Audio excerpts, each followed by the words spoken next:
we went to Pete and we said, hey Pete, how can we help? We know you are the agency that all the other organizations, the churches, everybody sends them to Salvation Army for some crisis help, short term, whatever. So we started working on a fundraiser, and so far they've raised $5,400 to help support what he does. And he does direct assistance. That's not money that goes anywhere. It's money. It doesn't pay for his salary. It goes to help people directly. So, which is, I think, is great. So far, they've put up 5 unsheltered homeless in motels until they could get intakes into street outreach, which is the Michigan Emergency Shelter Grant through the Marquette Community Action Agency, Marquette Alger Community Action Agency. He also has dealt with 3 corrections cases. One is now permanently housed and has a job, thanks to Pete. And I think that particular person, not knowing names, I just kind of started figuring it out, was an old student of mine. So, you know, I've been seeing him wandering around, like in the fall with backpacks, and I was kind of thinking, that's who it is, you know. Yeah, another one is temporarily sheltered with a job, looking for permanent housing, and one about to run out of housing, that they're trying to work. When they come out of Department of Corrections, they do get some housing for a little while, but that is running out, and they're working to figure that out. So that's what he's doing. Again, you know, he'll use these funds that we're providing and fundraising for him to help support that person, and not for any other. And these are funds that were cut. So these are funds that were cut from the community and cut from Salvation Army. We're trying to offset that loss from the administration cuts. Yeah, and I think last year he said he spent about $80,000 and went into other budgets to pull money to help homeless people. So that's a lot of homelessness. He had what, 70? We had 80 cases in 2025. Yeah. You know, when we're talking cases, it means that there's families. Right. You know, it's not just mean one person, it means families, you know. Right. He got it last fall, like November, he got a family out of a car. Yep. You know, so, you know, and now, and I know last summer, you know, just a side note, was that there was 25 people living at Lake Peril, you know, in tents. And I am aware of that. yeah, and you know, and it's kind of comical, because when we were talking about these fundraisers, I was getting feedback from the range area, so no people there. Well, we don't like the fact that Pete Mackin was putting people out in, you know, in tents at the, you know, at Lake Peril. That's exactly what we're saying. No one wants a tent city, so let's prevent a tent city.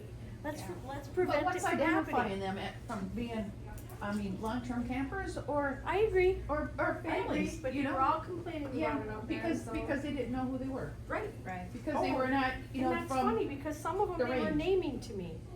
And I was like, yeah, okay, they don't have jobs, they're, you know, Right, I mean, they're right. struggling, Mhm. you know. That struggle is real for some. Right. It So- is. Yeah, so he's also helped a homeless vet divert to veteran housing downstate, and 2 other bus diversions for those who found work and housing elsewhere.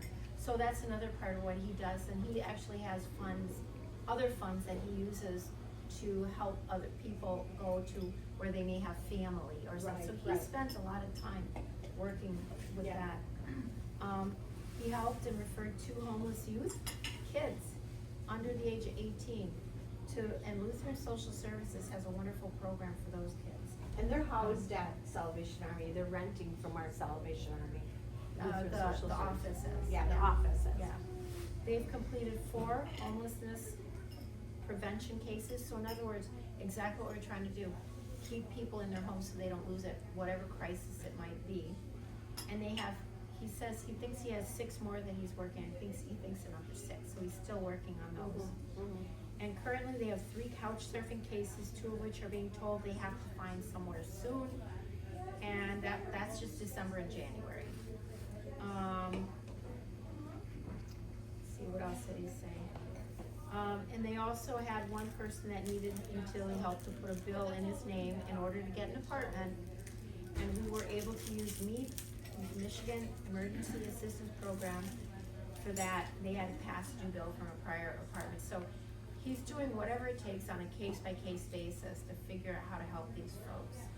So, you know, we decided that the best thing we could do is help educate people about this issue and help, you know, people understand that, you know, it's not just, you know, it could happen to any of us. I mean, many years ago, I was on the verge of being homeless.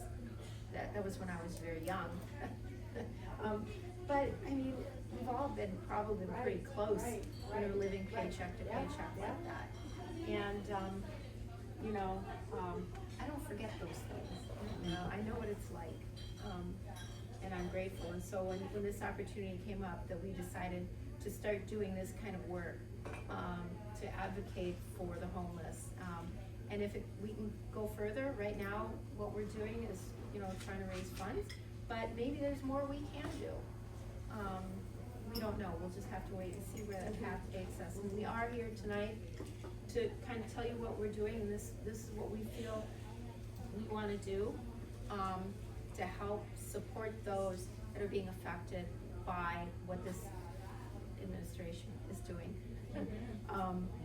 We really need to be aware of that. And, Yeah, because the funding cuts that happened across the board impacted our city just like, and county, just like other counties and Yeah. cities. And I think that that's where people need to understand, this wasn't, so the Salvation Army, you know, they do the kettle, this is nothing to do with the kettle, this is in addition to that, this is It a is an separate addition. line. Yep. It's completely just for homelessness prevention.